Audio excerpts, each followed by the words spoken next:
दोस्तों, बारासमुंदरी तहसील से हम आपको कवरेज कर रहे हैं और कवरेज में है कि आज किसान फिर एक बार धरने बैठे हैं। आपको याद होगा इससे पहले भी हमने यहाँ से लगातार कवरेज की थी, बड़े बड़े आंदोलन हुए थे, तहसील का घेराव हुआ था और उसके बाद 2020 का जो मुआवजा इनको मिलना था वो नहीं मिला। उसके बाद फिर एक बार गुलाबी सुंडी का, सरसों की पाड़े की फसल का एक बार हम आपको दिखा देते हैं कि सामने पुतला है, पुतले के साथ में ये नरमा का जो पेड़ है इसकी आप ऊंचाई दिखा रहे हैं। किसान अपने घर से लेके आया है, इसकी ऊंचाई 7 से 8 फुट है, 8 फुट के आसपास है।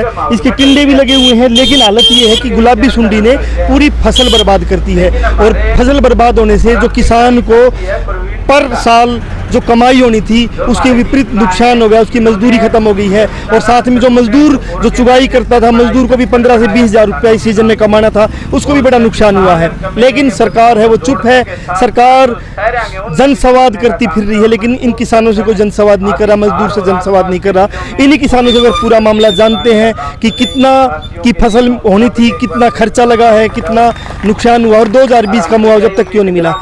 तो मुख्यमंत्री कह रहा था कि किसान 3 फसल लेता, 2 फसल, तीसरी मुआवजा।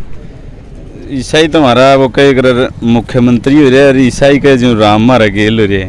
आपने कहा भी पेड़ा पौधा है यो हमारा नरमा का, हमारा काम इसने खाद बीज दवाई और इसकी केयर करना, उसमें कच्ची हो तो बता दे। अब यो हालात है इस टिंडे के, जिस तक किसान ने उम्मीद थी ये हालात हैं। और इस कच्चा है, इसने भी फोड़ के देख लेता हूँ, इसमें भी सुंडी मिलेगी आपने। हाँ ये ये माहौल है ये, इसमें मतलब कपास कहाँ तक किसान मिल जाएगी। तो आज किसान है कहीं ना कहीं फिर कर्जे की मार झेलने को मजबूर है। उसने बड़ा बड़ा घर की जो चलाने के लिए जो कर्जा लिया है, आज वो कर्जा चुकाने में फिर असमर्थ रहेगा। अगर फसल हो जाती तो भाव में मार दे, तो किसान की तो मर आनी है। और सबसे भी अफसोस की बात है भी जो हमारी सरसों में पाड़ा मारा उसकी 44,000 किले बारासमुंदरी तहसील का खराबा जो दर्ज है ऑन रिकॉर्ड, अभी तक वो मुआवजा पेंडिंग है। और डीसी से जब हम मिले तो डीसी ने कहा भी क्षतिपूर्ति पोर्टल पर अपलोड नहीं कराया। तो फिर पटवारी गिरदावरी का क्या मतलब रह गया भाई। मतलब कहीं ना कहीं सरकार है वो किसानों को गुमराह करने का काम कर रही है। कभी तो क्षतिपूर्ति पोर्टल का बहाना और कभी गिरदावरी न होने का बहाना। इसी तरह अगर ये रवैया रहा तो ये क्षेत्र है बड़ा आंदोलन करने पर मजबूर होगा और सरकार को बड़ा आंदोलन झेलना पड़ेगा। संदीप, टोटल कितना खर्चा नरमे की खेती पे आता है एक बार, क्योंकि दर्शक भी जान जाए कि इतना खर्चा आता है, उसमें किसान की मजदूरी जोड़ ली जाए, उसमें ठेका भी जोड़ लिया जाए, और कितना खर्चा आता है, कितनी कमाई होती है, कितना नुकसान है। ठेके की तो बात ये है भाई साहब, जिन किसानों ने ठेके पर ज़मीन लेकर के खेती करने का काम किया है, आज 30-30 हज़ार 32-32 हज़ार रुपये किले का ठेका है, जिससे मतलब उसने खेती करने के लिए ज़मीन ली है।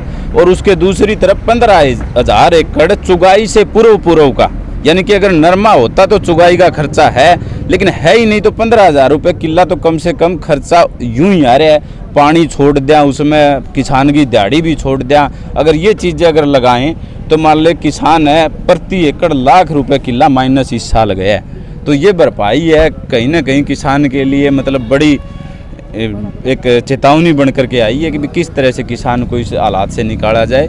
लेकिन अफसोस ये तो बेरी के अमरूद तोड़ने वाले, ठंडा पानी पीने वाले मुख्यमंत्री को क्या कहना चाहोगे संदीप? भाई, बेरी के अमरूद तोड़ने वाले मुख्यमंत्री से हम यही कहना चाहेंगे भाई थोड़ी घनी सद्बुद्धि ले ले। और किसान ने जो ये मेहनत करी है दिन रात खेतों में 6 महीने से, जो अपनी मेहनत का जो पसीना बहा करके इस पौधों को सींचने का काम किया है, उनकी मेहनत है, उसका जो भी नुकसान है उसकी भरपाई करे। और ये जो चादर ओढ़ के सोने की जो बात कर रहे हैं, तो यह चादर एक बार छोड़ दे, थोड़े दिन तो थोड़ी गौर कर ले। जनता ने मौका दिया आपको। गुलाबी सुंडी उस चादर में कौन चढ़ जाएगी संदीप? यह चादर में तो चढ़ेगी, यही हालात रहे तो। और हम ये देख रहे हैं भी यूनिवर्सिटी मेला है, शायद ये टकर जाए तो चादर में सुंडी तो हम चढ़ा दें। गुलाबी सुंडी ले जाओगे? हाँ। तो अंकल भी हमारे साथ है। हाँ जी, क्या कहना चाहोगे? गुलाबी सुंडी प्रदक्षिण प्रमाण की जरूरत नहीं है, आपके सामने है गुलाबी हैं या गुलाबी सुंडी फसल में आती, या इन नेताओं के क्यों नहीं आती जो किसान का दर्द नहीं समझ? नेताओं के आ जाएगी 2024 में, नेताओं के आने की है।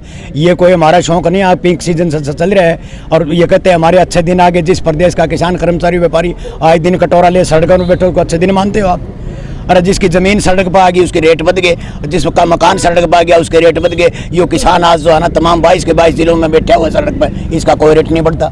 जो हम मांग कर रहे हैं, डिमांड कर रहे हैं कि हमारी स्पेशल गिरदावरी कर, और आके जो ना नकली सकली गिरदावरी करके ना एकमात्र पटवारी तक नहीं है इस तहसील के अंदर, जबकि 18 पटवारी चाहिए। 2 पटवारी भी आज भी ट्रांसफ़र कर दिए इन्होंने मतलब। और यहाँ तहसील के अंदर तहसीलदार को लोग दर दर की ठोकरें खाते रहते हैं। हफ्ता में 2 दिन आता है वो, लेकिन इसको लगातार लगाना चाहिए। क्या तहसीलदारों में कमी है? तहसीलदार भी नहीं यहाँ पे? नहीं, तहसीलदार है, वो आदमपुर का एडिशनल तहसीलदार यहाँ बैठता है, एडिशनल चार्ज है। एडिशनल, वो भी 2 दिन है।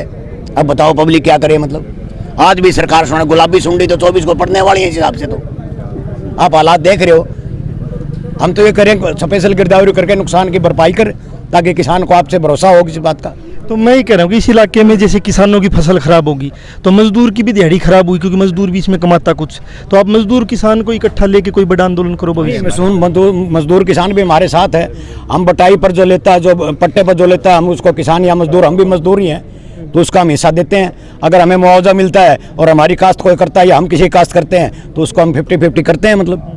लेकिन इन्हें तो सोचनी किसी की नहीं है, किसी मजदूर की सोचनी नहीं, किसी की और की सोचनी नहीं मतलब। संदीप, ये जो बड़े बड़े कॉर्पोरेट घराने हैं इनका तो कर्जा माफ कर दिया जाता है, और जो किसानों का जो थोड़ा बहुत जो कर्जा होता है तो उनकी ज़मीन की कुर्की के आदेश जारी कर दिए जाते हैं। इस बारे में क्या कहोगे? ये बात आपकी बिल्कुल सही है। हमारा एक साथी यहाँ आया हुआ है, मात्र उसका 1,30,000 रुपये उसने KCC ली है। उसके आज नोटिस निकाल रखे भाई, या तो आपकी गिरफ्तारी होगी और पाछा बैंक तक का खर्चा हम लेने का काम करेंगे। इसी तरह एक साथी मेरे पास आया, बोले भाई मेरा बकरियां का लोन पास कर रखा है सरकार ने, मात्र 96,000 रुपये, और मैनेजर मैंने लोन कौन देने लग रही, यानी कि ऊपर तो इन्होंने मंजूर करके भेजा, लेकिन फिर भी वो मैनेजर है कहीं ना कहीं आनाकानी करने का काम करे। और दूसरी तरफ कॉर्पोरेट घरानों का ये 11, मैं एक देख रहा था लोकसभा की कोई कार्रवाई, सांसद बोले भाई 11 लाख करोड़ रुपए इन्होंने कॉर्पोरेट घरानों के है वो माफ़ करने का काम किया। पीछे से 6,500 रुपये तो चंद्रा के माफ़ करने का काम किया। समाज सेवी सुभाष चंद्रा का माफ कर दिया। समाज सेवी सुभाष चंद्रा, उसको ये नहीं पता भी तेरा के सौदा कड़े कड़े पड़े, इन लोगों का ये माफ़ करने का काम। लेकिन किसी किसान को उसका घर चलाने, आजीविका चलाने के लिए उसके बकरी का लोन नहीं देंगे। ये किसान को 1,30,000 रुपये के लिए गिरफ्तार भी करेंगे, नोटिस भी काटेंगे, लेकिन हज़ारों करोड़ रुपए कॉर्पोरेट घरानों का दिन भर जो माफ़ करते जा रहे हैं, इसका परिणाम इनको जल्द भुगतना पड़ेगा। और कोई नहीं लगता कि सुभाष चंद्रा तो चैनल खोले बैठा है न्यूज़ का, आप भी खोल लो, शायद माफ हो जाए। चैनल आपने खोलिया नहीं, आ रहे हो नहीं हमारे बराबर में। तो बात ये है कि भी आज कॉर्पोरेट घराना चाहिए। आज ये हालात है कि भी सरकार यही मानती है भी 5 किलो अनाज इन लोगों की औकात है, 1 लाख रुपए कर्जा ही इनकी औकात, भी ब्याज भर दे रहेंगे। लेकिन माल तो जो है देश का सब्सिडियों के नाम पे या फिर किसानों के नाम पे सरकारी खजाने से पैसा तो निकाला जाता है, लेकिन बड़ी बड़ी जो आज के दिन ये रिलायंस कंपनियां बना ली, इनमें के माध्यम से वो बाहर निकाल के खाने का काम करते हैं। और आज हमारे साथ में हमारे 2 मेंबर पंच है दिनवास से ही अपने मजदूरों की तरफ से लीड करने के लिए और हमारे समर्थन देने के लिए भी हमारे बीच पहुंचे। आपने पूछा था भी मजदूरों की मजदूरी, तो मजदूर भी आज हमारे साथ कंधे से कंधा मिला करके साथ आए हैं। हम इनका भी स्वागत करते हैं और आगे मजबूती के साथ किसान और कमेरा लड़ाई लड़ने का काम करेगा। और हमारे JSO के साथी भी हमारे साथ आज पहुँचे हैं, प्रवीण ढांडा भाई पहुँचे हैं। इनका सरकार को आखिरी क्या, सरकार को हम यही देंगे भाई, 1-2 घंटा है, आगे अपना प्रशासन संभाल ले मोर्चा तो ठीक रहेगा, नहीं मोर्चा हम संभालेंगे। और बड़ा आंदोलन इस क्षेत्र को और इस सरकार को भुगतना पड़ेगा और इसके नतीजे बहुत बुरे होंगे। नहीं ये वाप वाली बात है भी ये चादर ओढ़ के तो सो जाए, ये सुंडी सेम चढ़ जाएंगी, वक्त रहते संभाल ले, ठीक रहूँगे। 1967 की मैं आपने बात बताऊं, 1967 के अंदर एकमात्र डीजल के दाम 20% थे, 20 पैसे लीटर था, और गेहूँ 70 पैसे था। IPS की तनख्वाह जो है ना 275 रुपये थी, और आज वो तो 1,500 रुपये तक बढ़ गई। और 70 रुपये वाले गेहूँ कहाँ है वो देख लो मतलब। तीनों चीज़ें जो है ना आंकड़े हैं कि 20 पैसे लीटर था, और IPS की तनख्वाह 275 रुपये थी, आज देख लो 3-3 लाख रुपए तनख्वाह है, 1500% ऊपर बढ़े हैं। और 70 रुपये क्विंटल बिकने वाली गेहूँ जो है ना आज 1,800 रुपये क्विंटल बिक रही है।